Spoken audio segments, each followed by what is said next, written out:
दिलीप भैया के हो। जिंदाबाद जिंदाबाद जिंदाबाद। ग्राम पंचायत वीरपुर समरा से आपका भाई, आपका बेटा, आपका भतीजा प्रधान दिलीप कुमार यादव को अपना बहुमूल्य वोट देकर भारी मतों से विजयी बनाएं और कामयाब बनाएं। गौवा में रोड चक्कर रोड बनावैले, लाइट के खंभा और बिजली लगावैले। ए भैया गौवा में रोड चक्कर रोड बनावैले, लाइट के खंभा और बिजली लगावैले। सुनी चाचा चाची और सुनी भैया नु हो, सुनी चाचा चाची और सुनी भैया नु हो। दिहा फिर से जिताए दिलीप भैया के हो, दिहा फिर से जिताए दिलीप भैया के हो।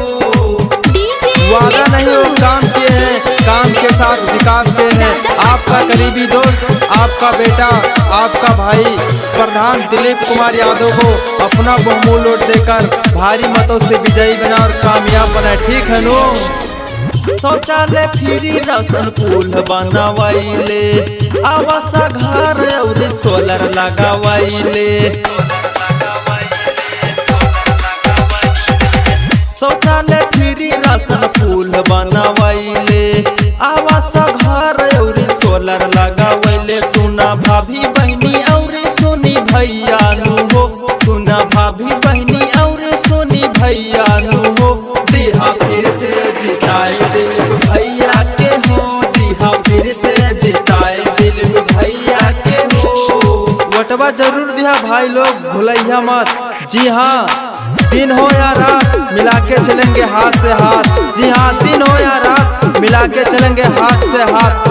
आपका बेटा, आपका भाई और आपका भतीजा ग्राम प्रधान दिलीप कुमार यादव को अपना बहुमूल्य वोट देकर भारी मतों से विजयी बनाएं। लॉकडाउन में सबके क्वारंटीन करावैले, मास्क सैनिटाइजर खाना बटावैले।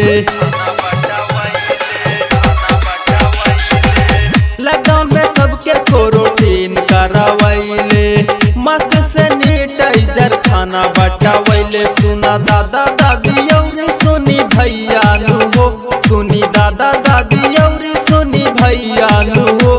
दिहा फिर से जिताए दिलीप भैया के हो, दिहा फिर से जिताए दिलीप भैया के हो। ये चाचा, ये चाची, ये भाभी भुलैया जन दिलीप भैया के, यह पार लगाई है गरीबन के नैया के। वोटवा जरूर दिहा भुलैया ना दिलीप भैया के। प्रधान दिलीप कुमार यादव को अपना बहुमूल्य वोट देकर भारी मतों से विजयी बनाएं और कामयाब बनाएं। गौवा के खूबे विकास कैले, केशव अमित सिगा के सुनैले। गौवा के खूबे विकास कैले, केशव अमित सिगा के सुनैले। दिलीप यादव हाथी जोड़ी कर दो हैया नु हो, दिलीप यादव हाथी जोड़ी कर दो हैया नु हो। दिहा फिर